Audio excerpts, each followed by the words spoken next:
नमस्कार। आज हम सुनेंगे मुंशी प्रेमचंद्र की लिखी कहानी ज्योति। विधवा हो जाने के बाद बूटी का स्वभाव बहुत कटु हो गया था। जब बहुत ही जी जलता तो अपने मृत पति को कोसती, आप तो सिधार गए, मेरे लिए यह जंजाल छोड़ गए। जब इतनी जल्दी जाना था तो ब्याह न जाने किस लिए किया। घर में भूनी भांग नहीं चले थे ब्याह करने। वह चाहती तो दूसरी सगाई कर लेती। अहिरों में यह रिवाज है, देखने सुनने में भी बुरी न थी। दो एक आदमी तैयार भी थे, लेकिन बूटी पतिव्रता कहलाने के मोह को न छोड़ सकी। और यह सारा क्रोध उतरता था बड़े लड़के मोहन पर, जो अब 16 साल का था। सोहन अभी छोटा था और मैना लड़की थी। ये दोनों अभी किसी लायक न थे। अगर ये तीनों न होते तो बूटी को क्यों इतना कष्ट होता। जिसका थोड़ा सा काम कर देती वह रोटी कपड़ा दे देता, जब चाहती किसी के सिर बैठ जाती। अब अगर वह कहीं बैठ जाए तो लोग यही कहेंगे कि 3-3 बच्चों के होते इसे यह क्या सूझी। मोहन भरसक उसका भार हल्का करने की चेष्टा करता। गायों भैंसों की सानी पानी, दूहन मतना यह सब कर लेता, लेकिन बूटी का मुंह सीधा ना होता था। वह रोज एक ना एक खुच्चर निकालती रहती।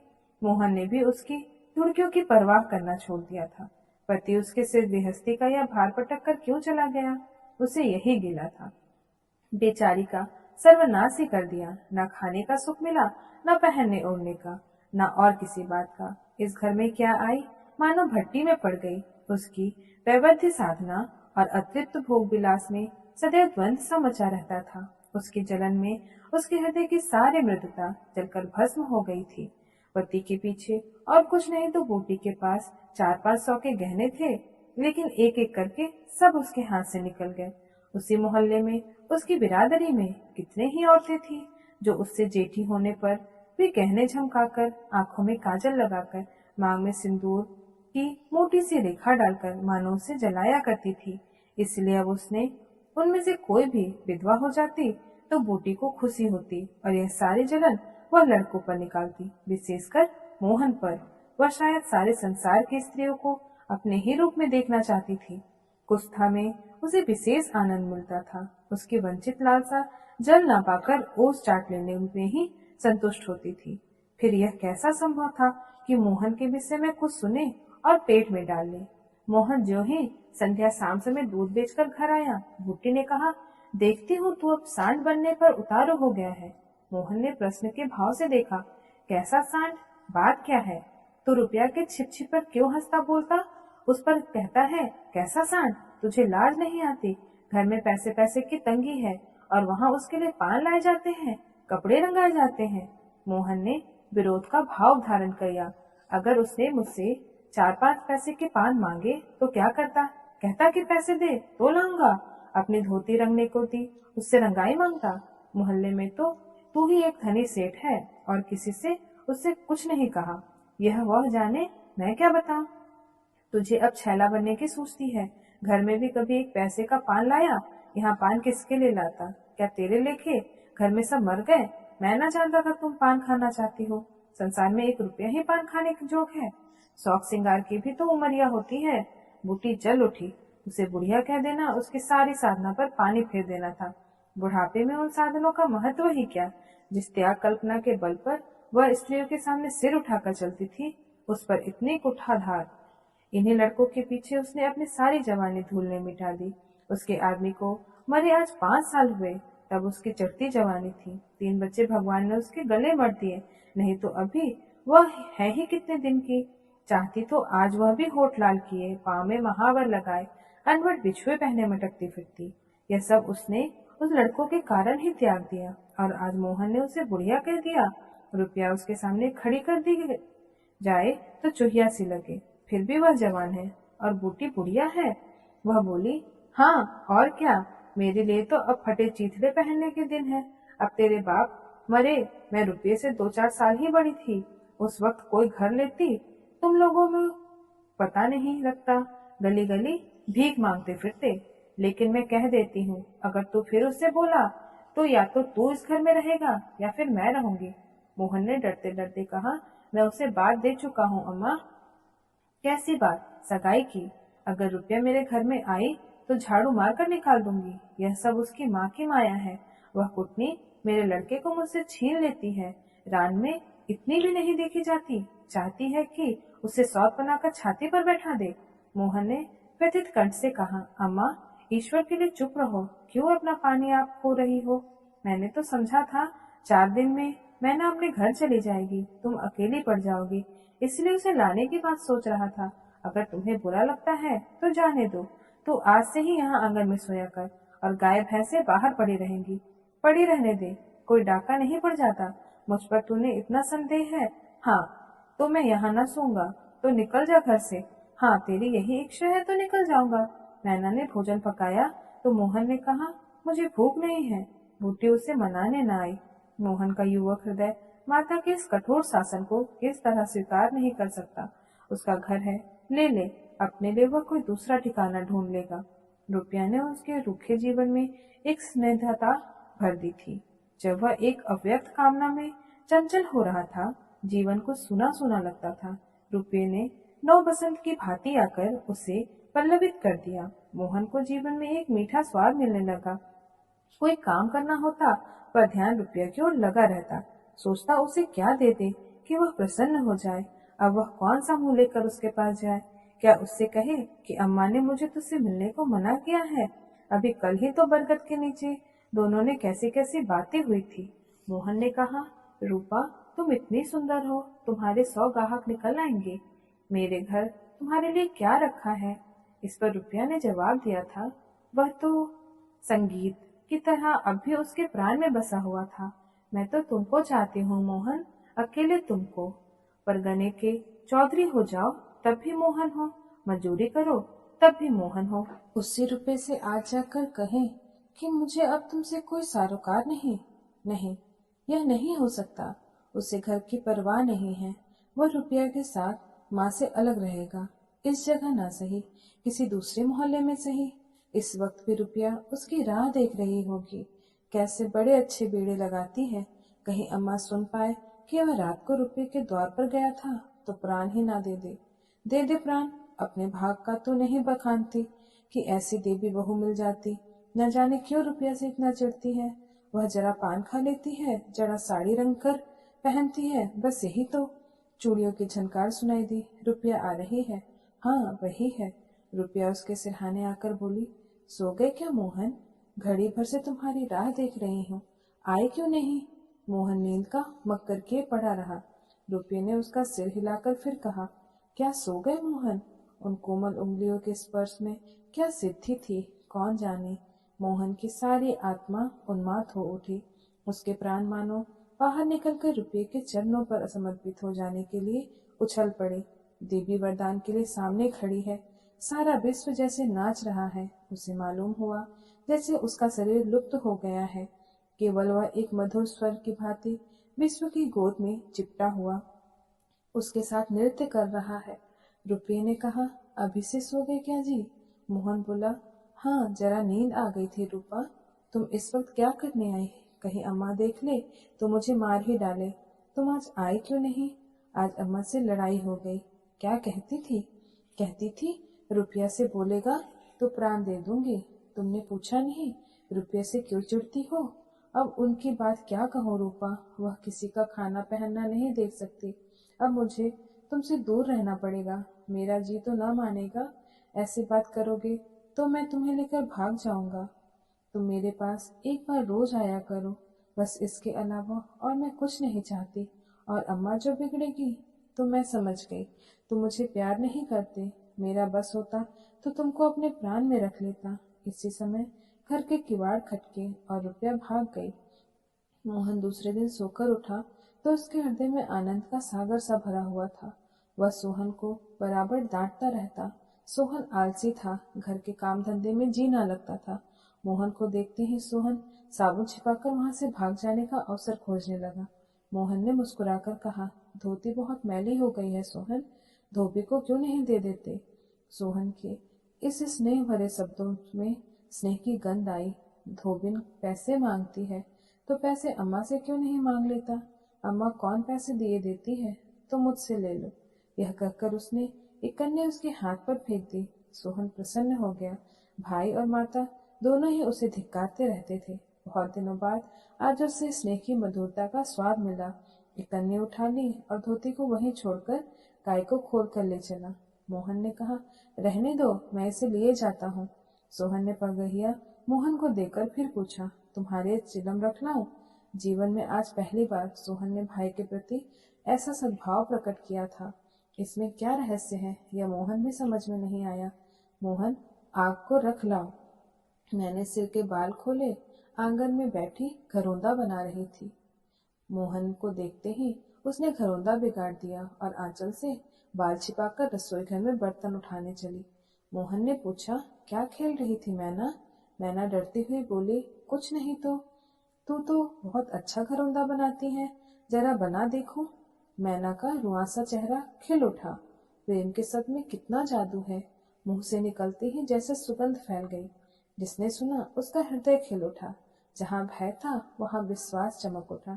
जहाँ कटुता थी वहाँ अपनापन झलक आया। चारों ओर चेतनता दौड़ाई, कहीं आलस्य नहीं, कहीं खिन्नता नहीं। मोहन का हृदय आज प्रेम से भरा हुआ है, उसमें सुगंध का विकर्षण हो रहा है। मैना घरौंदा बनाने बैठ गई। मोहन ने उसके उलझे बालों को सुलझाते हुए कहा, तेरी गुड़िया का ब्याह कब होगा मैना? न्योता दे, कुछ मिठाई खाने को मिले। मैना का मन आकाश में उड़ने लगा। जब भैया पानी मांगे तो वह लोटे का राख को खूब चमकाकर उसमें पानी ले आई। मैना बोली, अम्मा पैसे नहीं देती, गुड्डा तो ठीक हो गया है, टीका कैसे भेजूं? कितने पैसे लेगी? 1 पैसे के बतासे लूंगी और 1 पैसे का रंग। जोड़े को रंगे जाएंगे कि नहीं? तो 2 पैसे में तेरा काम चल जाएगा। हाँ, 2 पैसे दे दो भैया, तो मेरी गुड़िया का ब्याह बड़ी धूमधाम से हो जाए। मोहन ने 2 पैसे हाथ में लेकर मैना को दिखाए। मैना लपकी। मोहन ने हाथ ऊपर उठाया। मैना ने हाथ पकड़कर नीचे खींचना शुरू किया। मोहन ने उसे गोद में उठा लिया। मैना ने पैसा ले लिया और गोद से नीचे उतरकर नाचने लगी। फिर अपनी सहेलियों को ब्याह का न्योता देने के लिए भागी। उसी वक्त बूटी गोबर का झाव लिए आ पहुंची। मोहन को खड़े देखकर वह कठोर स्वर में बोली, अभी तक मटर गश्ती हो रही है, भैंस कब दुहेगा? आज बूटी को मोहन के विद्रोह भार जवाब न मिले। उसके मन में जैसे माधुर्य का कोई सोता सा खुल गया हो। माता को गोबर का बोझ लिए देखकर उसने झांव उसके सिर से उतार लिया। बूटी ने पूर्वोत्तर कठोर स्वर में कहा, रहने दे, जाकर भैंस दो, मैं गोबर लिए जाती हूँ। अम्मा, तुम इतना भारी बोझ क्यों उठा लेती हो? मुझे क्यों नहीं बुला लेती? माता का हृदय वात्सल्य से गदगद हो उठा। तू जा, अपना काम देख, मेरे पीछे क्यों पड़ा है? गोबर निकालने का काम मेरा है और दूध दूहना, दूध कौन दूहेगा?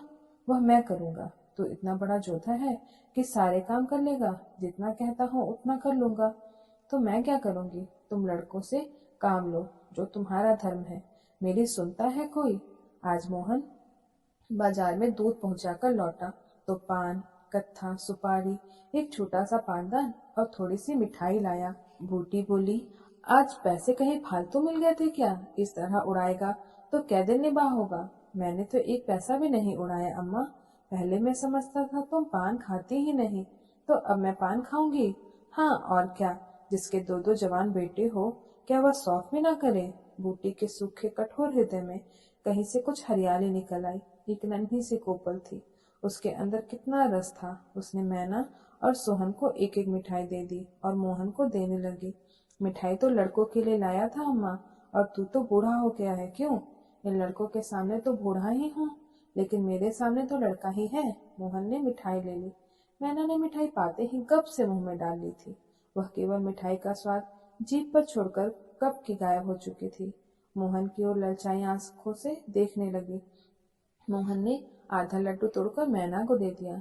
1 मिठाई दाने को बची थी। बूटी ने उसे मोहन की तरफ बढ़ाकर कहा, लाया भी तो इतनी सी मिठाई, यह ले ले। मोहन ने आधी मिठाई मुंह में डालकर कहा, वह तुम्हारा हिस्सा है अम्मा। तुम्हें खाते देखकर मुझे जो आनंद मिलता है, उसमें मिठास से ज्यादा स्वाद है। उसने आधी मिठाई सोहन और आधी मोहन को दे दी, फिर पानदान खोलकर देखने लगी। आज जीवन में पहली बार बूटी को यह सौभाग्य प्राप्त हुआ। धन्य भाग कि पति के राज में जिस विभूति के लिए तरसती रही, वह लड़के के राज में मिली। ऊपर पानदान में कई कोहलियां भी है और देखो 2 छोटी छोटी चिमचियां भी है। ऊपर कड़ा लगा हुआ है, जहाँ चाहो लटका कर ले जाओ। ऊपर की तस्तरी में पान रखे जाएंगे। ज्यों ही मोहन बाहर चला गया, उसने पानदान को मांस धोकर उसमें चूना कत्था भरा, सुपारी काटी, पान को भिगोकर तस्तरी में रखी और एक बीड़ा लगाकर खाया। उस बीड़े के रस ने जैसे उसके वैधव्य की कटुता को स्निग्ध कर दिया। मन की प्रसन्नता व्यवहार में उदारता बन जाती है। अब वह घर में नहीं बैठ सकती। उसका मन इतना गहरा नहीं है कि इतनी बड़ी विभूति उसमें जाकर गुम हो जाए। एक पुराना आईना पड़ा था। बूटी ने उसमें मुंह देखा। होठों पर लाली है। मुंह लाल करने के लिए उसने थोड़ा सा पान खाया है। धनिया ने आकर कहा, काकी तनिक रस्सी दे दो, मेरी रस्सी टूट गई है। कल बूटी ने साफ कह दिया होता, मेरी रस्सी गांव भर के लिए नहीं है, रस्सी टूट गई तो बनवा लो। लेकिन आज उसने धनिया को रस्सी निकालकर प्रसन्न मुख से दे दी और सद्भाव से पूछा, लड़के के दस्त बंद हुए कि नहीं धनिया? धनिया ने उदास मन से कहा, नहीं काकी, आज तो दिन भर दस्त आया, जाने दांत आ रहे हैं। पानी भर ले तो चल जरा देखूं, दांत ही है या कुछ फसाद है, किसी की नजर वजर तो नहीं लगी। अब क्या जाने काकी, कौन जाने किसी की आंख फूटी हो। चोचाल लड़कों की नजर के बड़ा डर रहता है। जिसमें चुमकाकर बुलाया झट उसकी गोदी में चला जाता है। ऐसा हंसता है कि तुमसे क्या कहूँ। कभी कभी माँ की नजर भी लग जाया करती है। नहीं काकी, भला कोई अपने लड़के को नजर लगाएगा? यही तो तू समझती नहीं, नजर आप ही लग जाती है। धनिया पानी लेकर आई तो बूटी उसके साथ बच्चे को देखने चली। तू अकेली है, आजकल घर के काम धंधे में तुझे बहुत दिक्कत होती होगी। नहीं काकी, रुपया आ जाती है, घर का कुछ काम कर देती है। नहीं अकेली तो मैं मरण हो जाता। बूटी को बड़ा आश्चर्य हुआ कि रुपया को केवल तितली समझ रखा था। रुपया? हाँ काकी, बेचारी बड़ी सीधी है, झाड़ू लगा देती है, चौका बर्तन कर देती है और लड़के को भी संभालती है। गाढ़े समय कौन किसी की बात पूछता है काकी? उसे तो अपनी मिस्सी काजल की छुट्टी ना मिलती होगी। यह तो अपनी अपनी रुचि है काकी। मुझे तो इस मिस्सी काजल वाली से जितना सहारा दिया उतना किसी भक्ति ने ना दिया। बेचारी रात भर जागती रही। मैंने कुछ दे तो नहीं दिया। हाँ, जब तक जीऊंगी उसका जस गाऊंगी। तू उसके गुण अभी नहीं जानती धनिया। पान के लिए पैसे कहाँ से आते हैं, किनारदार साड़ियाँ कहाँ से आती है। मैं इन बातों में नहीं पड़ती काकी।